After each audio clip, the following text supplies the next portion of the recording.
Hi there. My name is Brandon Tomes, Director of Public Relations for the Lac du Flambeau Tribe. I'm here today with Richard Jack, Chairman of the Tribe's Constitution Committee. Today we're going to be discussing Article VIII of the Tribe's Constitution, which governs amendments to the Tribe's Constitution. Richard, why did this movement and effort begin? Well,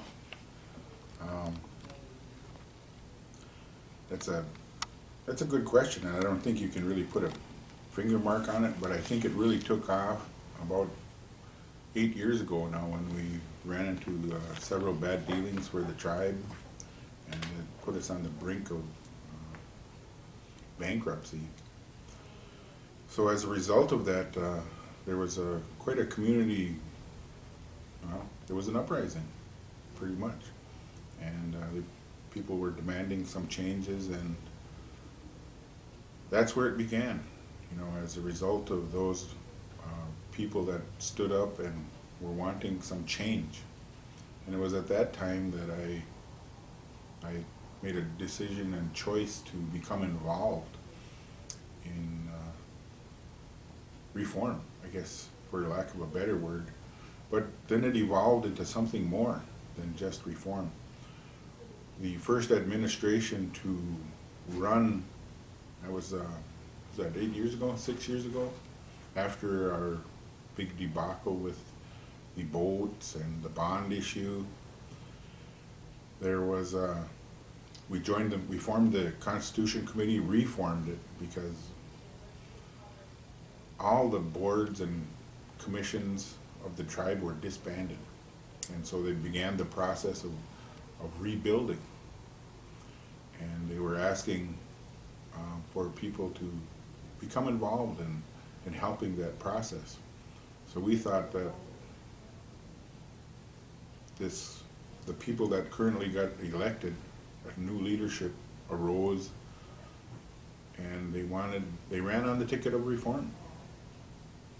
So we felt that there were some of us in our community who thought that it was long overdue.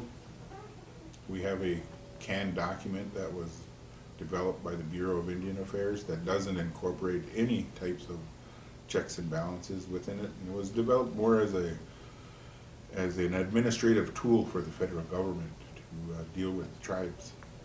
So it doesn't really meet the needs of our community in terms of a real governing structure. And it was pretty difficult to get people on the same page.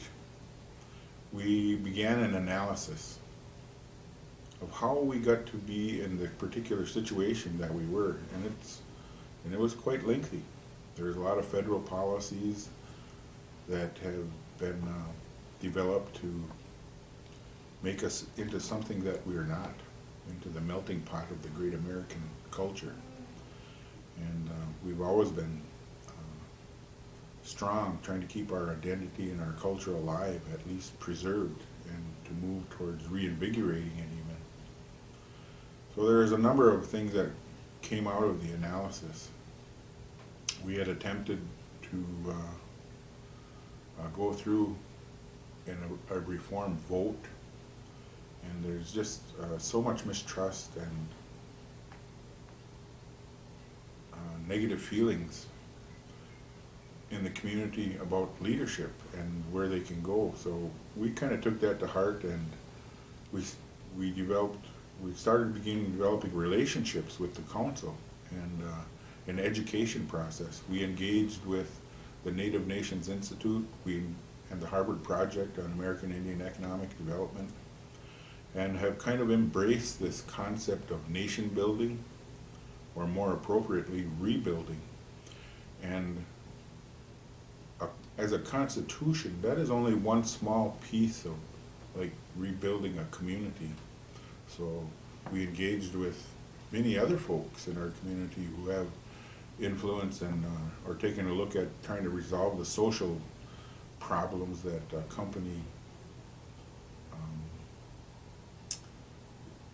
abject poverty. It is. We've looked up some of the Bureau of Labor Statistics reports, and we find that we have a 59% unemployment rate. of the 41% of the people who are working, 60% of those are still underneath the poverty level. So where do we go from there with that little piece of knowledge?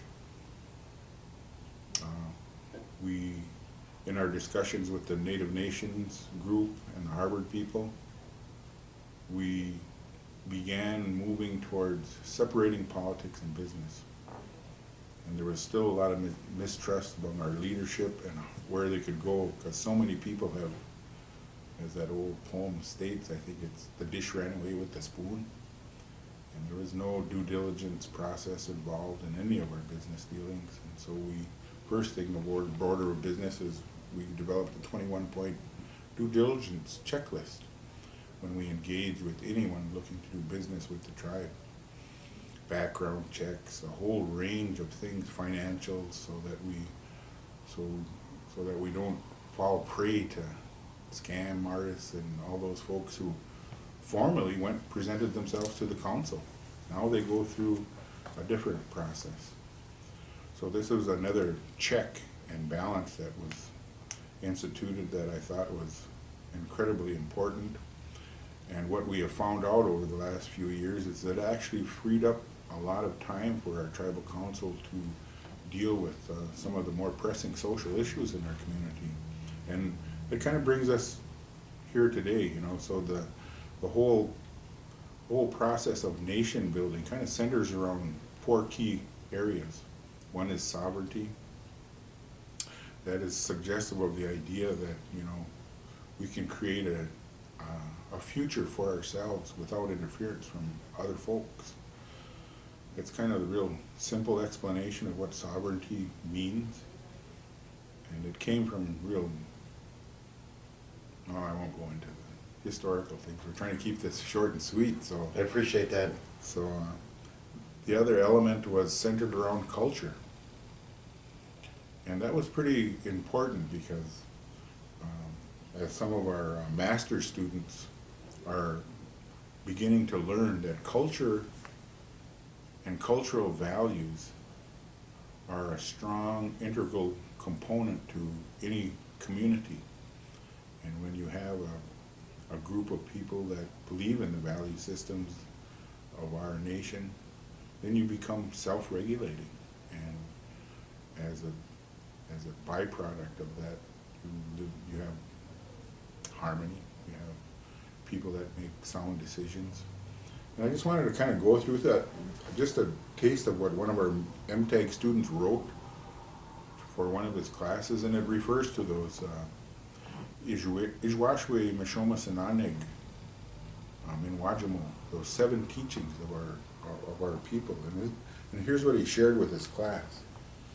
And he said, to cherish knowledge is to know wisdom. To know love is to know peace. To honor creation is to have respect. Bravery is to face the foe with integrity. Honesty in facing a situation is to be honorable. Humility is to know yourself as a sacred part of creation. And truth is to know all of these things.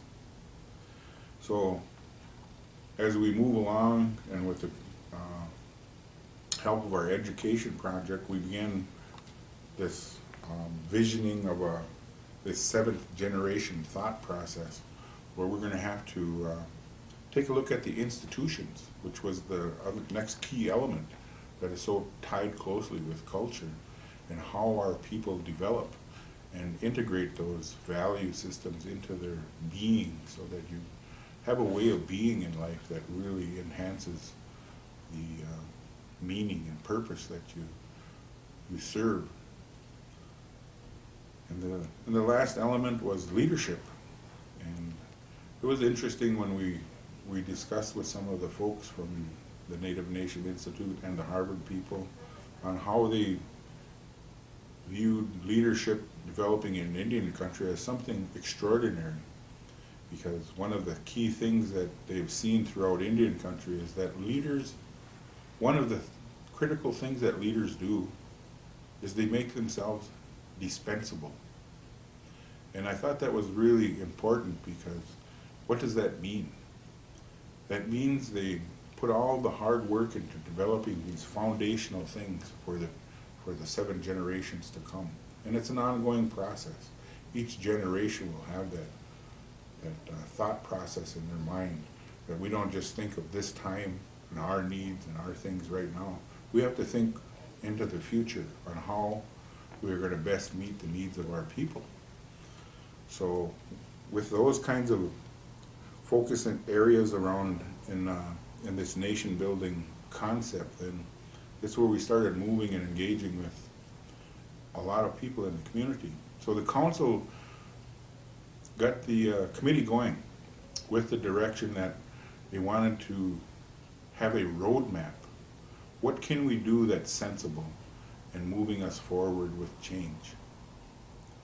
So that brings us to, in our discussions, and we've had plenty of them, that when we looked at the big picture, the very first thing that we needed to take a look at was to get rid of the Interior, Department of the Interior out of our business and bring the decision-making home, that our future is in our hands and not the Department of the Bureau of Indian Affairs. So with that, the first thing, our Constitution, we have 23 references to Bureau oversight, that things have to be reviewed and approved through the Bureau, and 1 reference to the state of Wisconsin in terms of election processes. So we wanted to eliminate all that. And so how do we do that in a sensible process? So we engaged with our election board, some of our legal people, the judges. So we have a lot of people that are in agreement that yes, we do need to make these changes, and how do we do it in a way that is not going to disrupt the harmony of the community. It's very challenging. So what we suggested then was, well, let's get rid of the Bureau out of our affairs, and we'll start by reclaiming our amendment process to the Constitution. It's a very cumbersome and long process. We have to submit all our paperwork for the reasoning why to the Bureau of Indian Affairs, and then there's a timeline that drags out, and the secretarial election has to be carried out by the Bureau. They come here, they grab a couple of tribal members, and then they do it. And then, once it is approved, it still has to go back to the Bureau for approval. So we wanted to eliminate that. This is our country, asserting our sovereignty and determining our own destiny. We want the decision-making brought back home. Richard, you covered the first 2 questions that I had for you. You went into great detail about the process behind amending the tribe's constitution.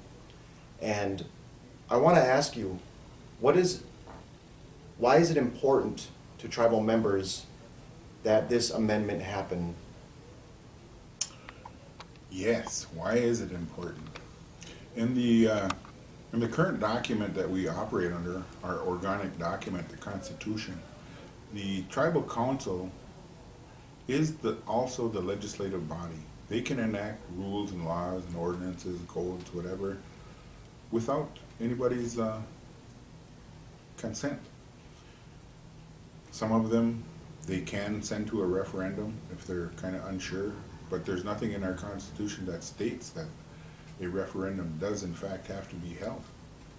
So we wanted to open the door for tribal members to actually initiate a change. And we done this by, in the amendment process that we're proposing to be voted on here on December 3rd, tentatively, is that a petition of the tribal people can actually initiate a change in the structure of governance. A petition of 51% of the people, and that means all of the people, within the new amendment, we will be looking at absentee balloting that encompasses every tribal member. Currently, only those people that are residing on the reservation for 1 year can vote on a tribal constitutional amendment. So we wanted to expand that to include all members, because this in fact affects everyone and the people that come after them. So we felt that was really important, and we engaged the law firm of Rosette to help us draft those things so that we're legally correct in our drafting. And as I said, we also worked with the election board to redefine administrative rules of procedure that will actually states that there shall be at least 3 community hearings, there shall be at least 1 tribal mailing to every adult tribal member who is eligible to vote, explaining the reason why we're looking at this amendment, and the current language and the proposed language.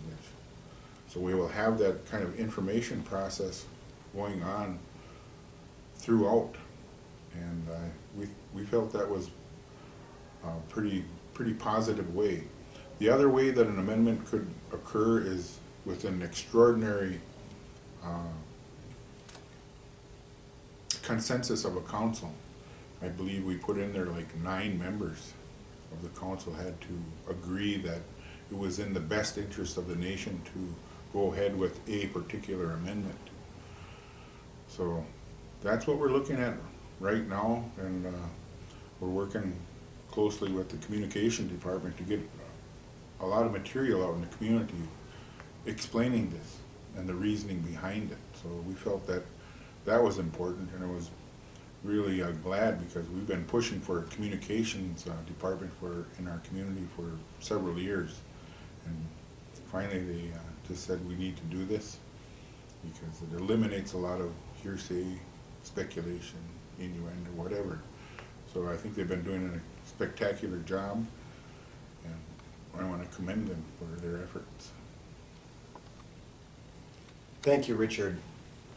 You've done a great job in explaining how the movement began, a great job in discussing why the process is important to the tribal membership. You also mentioned why it's so important to the membership to be involved, not only on a grassroots level, but also on a governmental level. The tribe is really, truly a self-governed nation, and therefore the citizens ultimately control the destiny of this tribe. So I think it's very important that we get that information out to the membership and to the public. The next community meeting regarding this amendment process is November 7th. Why should people attend, Richard? Well, this is your community, and it's really strange when we began this and we began community engagement and to get community input. It's kind of a real extraordinary step in challenging a paradigm. We become dependent. I guess that's the word they use in some of the congressional languages. That's how we are referred to as domestic dependent nations, and we've kind of embedded that in our thought process, and some of the things that we hear constantly is they should be doing this for us, and they should be doing that. And then when we get in our discussions with our committees and small group discussions, I said we were a people that were never like that. We were very self-reliant. We're very resilient people, and so much has done to disenfranchise us from the culture that we used to practice. And so there's a big movement now to kind of reinvigorate a lot of things. I think we have the fasting camp going on now, and our education department has begun the immersion project. I believe we have within our school system a chartered project called the Envisions program, all at a very foundational level to begin the process of reinvigorating a value system. I know all our kids wear the shirts that say Ogichi Da. Ogichi Da.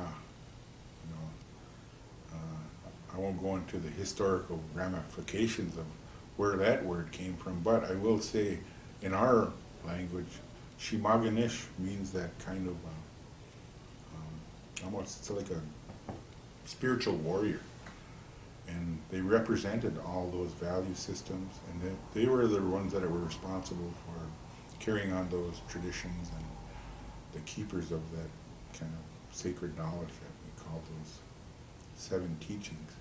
And those are the kinds of institutional things that I thought was incredibly important, and I'm glad that our Ogimai Kwe Gikin Dasuin, our education leader, has taken to heart, because we do have a lot of social issues and developmental issues that our people that struggle with it. And so challenging a lot of negative things that have occurred over a couple hundred years is no easy challenge, and it takes a really dedicated and strong-willed force within the community. So when we're talking about tribal member involvement and becoming involved in the rule-making process, you're designing the future for your people. You're agreeing to live by these things because they mean something valuable, and they're going to have great meaning for the people that we are responsible to develop and become a resource, strong assets and resources that we need to take a good look at. And we have an awesome legacy to draw from. So I hear a lot of that from our current leadership, that this is the path that we need to go down. And so nation building, and how do we make then the structure of government fit that vision, and how do we make it effective, and for the people to say, hey, these are some of the things that we need to put in our strategic plan, in our vision, and we need to make it happen and make it real for our children. These are the things that, why you should attend, because this is your community, this is your future. You are the rule makers. Thank you, Richard. We've covered a lot of ground here in a short period of time, and I would like to thank you for your great insight and your wisdom and knowledge. I would like to also touch on the fact that you mentioned the tribe is making advancements with not only education, but the government itself being more progressive. Economic development is a huge issue. It's a huge component to the whole process of rebuilding our nation as a whole. The election is tentatively scheduled for December 3rd. Richard, I'm going to ask you one final question. Why is it important that people vote? This is probably one of the most significant processes that we can go through to ensure our future, to bring the rule-making process and the decision-making process back into the hands of the people, and that our elected representatives will be no longer in a position to, I don't know if that's the correct word, but dictate how to their population. You know, and we worked hard with the education department to establish certificate programs in management, in business, in leadership. And one of the questions and concerns was, currently in our document, you only have to be 25 years old and a tribal member, 1/4 degree blood, to be on the council. So how then do you take a look at enabling those elected people to be the best that they can be, to carry out the vision and strategic plan of your nation? How do you encourage professional development and ethics and all these good things, because we're moving into an extraordinary world, you know. And when we take a look at an ancient model, when children were instilled with an incredible amount of tools and knowledge to enable them to be an asset to their community, how do we use that model to reinvent ourselves into the 22nd century and several hundred years down the road? So these are incredible questions, and when we engage and I begin to feel the excitement of people, yeah, we can do this. There's a lot of exciting things that are happening throughout Indian country, and more often than not, they are willing to share the successes. And not only that, we also get to learn from the headaches and what to avoid. So it's been a real exciting research endeavor and adapting new models, adapting, implementing these kinds of strategies. So when we do the research and we present something really solid to our council, get a lot of firm head shakes, because you did your homework, and this is sound, and this is meaningful, and it's going to have a great impact on the future. In closing, I'd like to remind voters to attend the November 7th meeting at Lake of the Torches Convention Center. It's very important that the community stay involved. It's a great time to ask questions, gain information. It's a really great time to gain as much knowledge regarding the subject as you can. Also like to remind people that there is a tentative election regarding this amendment process on December 3rd. So that date may change, but tentatively it's set for December 3rd, so keep that on your calendars. And also I'd like to remind people that if you have any questions, comments, if you need more information, you can contact Mr. Jack via email, rjack@ldftribe.com. Again, that's rjack@ldftribe.com. Or you can call him at his cell phone, 715-892-8728. On behalf of the Tribal Communications Office and Public Relations Office, Mr. Jack, I'd like to thank you for sharing your insights, and I'd like to wish everybody a good day.